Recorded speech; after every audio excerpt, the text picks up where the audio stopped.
Hi friends, welcome back to Moni Spicy Kitchen. இன்னைக்கு நாம ஓணம் ஸ்பெஷலா சூப்பரான டேஸ்டியான வாழைக்காய் வறுவல் எப்படி பண்ணலாம்னு தாங்க பார்க்க போறோம்.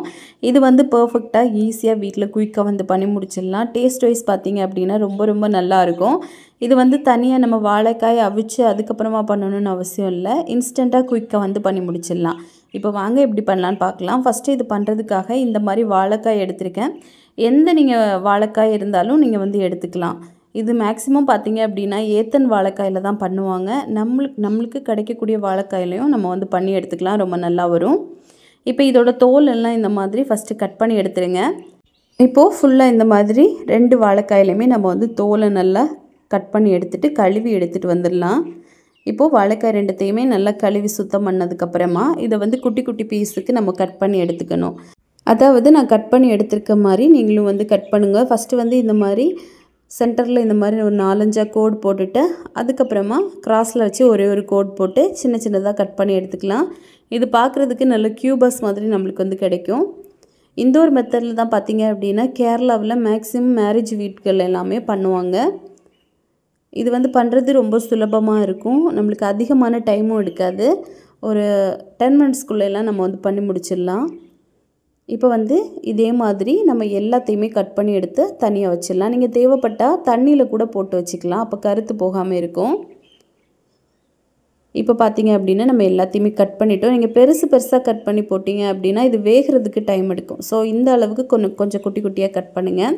இப்போ நல்லா கட் பண்ணி முடிச்சதுக்கு அப்புறமா ஒரு கடாயில தேங்காய் எண்ணெய் தான் சேர்க்கணும். 2 டேபிள்ஸ்பூன் தேங்காய் எண்ணெய் சேர்த்துட்டு இதுல 1/2 டீஸ்பூன் கடுகு, 1/4 டீஸ்பூன் அளவுக்கு சீரகம் போட்டுருங்க. கொஞ்சமா கறிவேப்பிலை போட்டுக்கலாம். ஃப்ரெஷ்ஷான கறிவேப்பிலை, 2 பச்சை மிளகாய் போட்டுருக்கேன். அப்புறமா 2 டேபிள்ஸ்பூன் அளவுக்கு தேங்காய் போடணும். அது ரொம்ப முக்கியம்.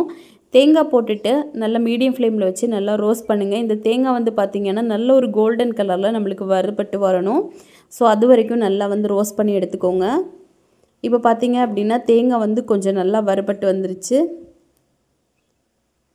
இப்போ இந்த அளவுக்கு நல்லா வறுபட்டு வந்ததுக்கு அப்புறமா நம்ம கட் பண்ணி வச்சிருக்கோம்ல வாழைக்காய் அது எல்லாத்தையும் இதுக்குள்ள போட்டுறலாம். போட்டுட்டு நல்லா வந்து mix பண்ணி கொடுங்க. இதுல எக்ஸ்ட்ராவா நம்ம தண்ணியோ எதுமே சேர்க்கணும்னு அவசியம் இல்ல. ஆனா இது நம்ம பண்ணி முடிக்கிறது வரையுமே லோ ஃப்ளேம்ல மட்டும் தான் கண்டிப்பா வைக்கணும். இல்ல அப்படினா நம்ம சேர்த்திருக்க கூடிய அந்த தேங்காய் எல்லாம் பாத்தீங்கன்னா சீக்கிரமாவே கரிஞ்சி போக ஆரம்பிக்கும்.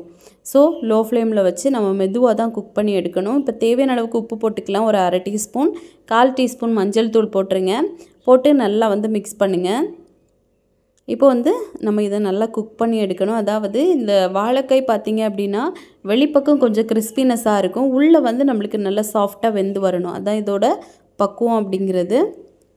நல்லா வந்து நம்ம mix பண்ணி கொடுத்து வேக வைக்கணும். அதே மாதிரி இத அப்படியே நீங்க ஸ்டவ்ல ஆன் பண்ணி வச்சிட்டு எங்க போயிர கூடாது. அப்படி போய்ட்டீங்க அப்படினா அடி பிடிக்க கூட வாய்ப்பு இருக்கு.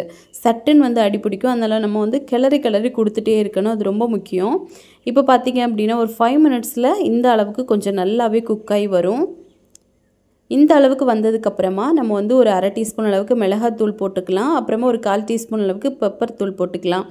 இது வந்து காரம் உங்களுக்கு எவ்வளவு வேணுமோ அதுக்கு அட்ஜஸ்ட் பண்ணி நீங்க கூட குறைய வந்து போட்டுக்கலாம். போட்டு நல்லா வந்து mix பண்ணுங்க. இப்போ இந்த மிளகாய் தூள், பெப்பர் இதோட பச்சை வாசனை எல்லாம் கம்ப்ளீட்டா போறது வரைக்கும் நம்ம வந்து லோ ஃப்ளேம்ல வச்சு இந்த மாதிரி கிளறி கொடுத்துட்டே இருக்கணும். இப்போ பாத்தீங்க அப்படினா வாழைக்காய் ஓரளவுக்கு நல்லா வந்து நமக்கு குக் ஆகி வந்திருக்கு. நீங்க தேவைப்பட்டா மூடி போட்டு கூட 1 நிமிஷம் அப்படியே வச்சிட்டு அதுக்கு அப்புறமா கிளறி கொடுக்கலாம். அந்த மாதிரி பண்ணும்போது சீக்கிரமா வேக ஆரம்பிக்கும் நமக்கு வாழைக்காய் எல்லாமே. இப்போ அவ்வளவுதான். ஒரு 6 மினிட்ஸ்க்குள்ள எல்லாம் நமக்கு வந்து ரெடி ஆயிருச்சு. இப்போ எடுத்து அப்படியே சர்வ் பண்ணிடலாம். இது வந்து பாத்தீங்க அப்படினா ஓணத்துக்கு சந்தி ரெசிபில கண்டிப்பா ஒண்ணா இருக்கும். சோ கண்டிப்பா நீங்களும் இதே மாதிரி உங்க வீட்ல ட்ரை பண்ணி பார்க்கலாம். ட்ரை பண்ணி பார்த்துட்டு எப்படி வந்துச்சுன்னு மறக்காம கமெண்ட் பண்ணுங்க. இதே மாதிரி இன்னும் நிறைய ரெசிபிஸ் வேணும்னு நினைச்சீங்கன்னா மோனி ஸ்பைசி கிச்சன் சேனலை சப்ஸ்கிரைப் பண்ணி வச்சுக்கோங்க. லைக் பண்ணுங்க, ஷேர் பண்ணுங்க. நெக்ஸ்ட் இன்னொரு வீடியோவில் உங்களை சந்திக்கும் வரை டேக் கேர். பை.